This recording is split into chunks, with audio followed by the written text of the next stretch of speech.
Hello children, எல்லாரும் எப்படி இருக்கீங்க? நல்லா இருக்கீங்களா? ஸ்டோரிக்குள்ளே போகலாமா? பிள்ளைங்களா, இன்னைக்கு நம்ம என்ன கதை பார்க்க போகிறோம் தெரியுமா? The real story of Santa Claus. குழந்தைங்களா, சாண்டா கிளாஸ்னா உங்களுக்கு ரொம்ப பிடிக்கும்ல?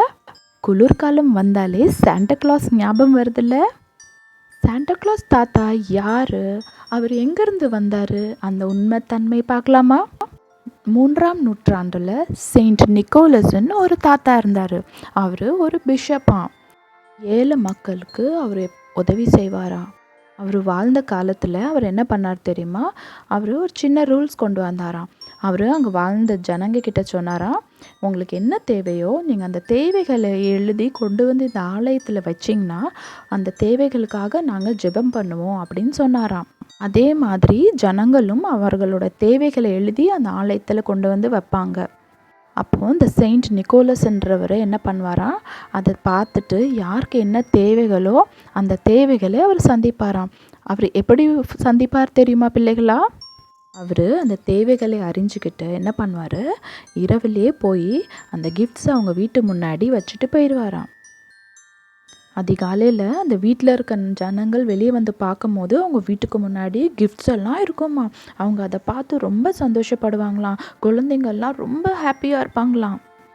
இந்த மாதிரி அவர் ஒவ்வொரு வருஷமும் ரெகுலராக செஞ்சுட்டு வந்தாராம். அதனால அந்த நாட்களில் அங்கே இருக்க குழந்தைங்களுக்கு சாண்டா கிளாஸ்னால் ரொம்ப பிடிக்குமா. ஒரு நாள் அந்த ஊரில் ஒரு ஏழை தகப்பன் இருந்தாராம். ஒரு புவர் ஃபாதர். அவருக்கு 3 பொண்ணு இருந்துதான். அவர் ரொம்ப கவலைப்பட்டுட்டு இருந்தாராம். என்னோட 3 பொண்ணுங்களுக்கு நான் எப்படி கல்யாணம் பண்ணி தருவேன், என்கிட்ட காசு இல்லையே அப்படின்னு ரொம்ப வேதனைப்பட்டுட்டு இருந்தார்.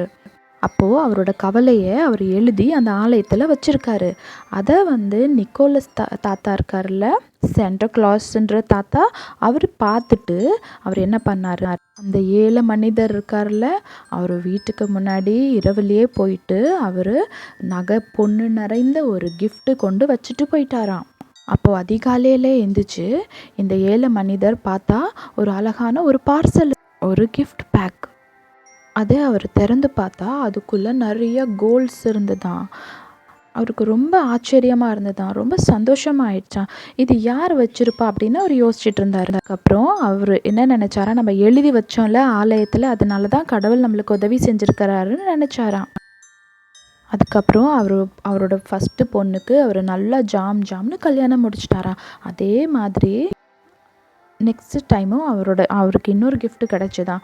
அவர் 2வது பொண்ணுக்கும் கல்யாணம் பண்ணி வச்சிட்டாரு. 3வது டாட்டருக்கும் அவர் மேரேஜ் பண்ணி வச்சிட்டாராம். அவர் ரொம்ப சந்தோஷமாயிட்டாரு.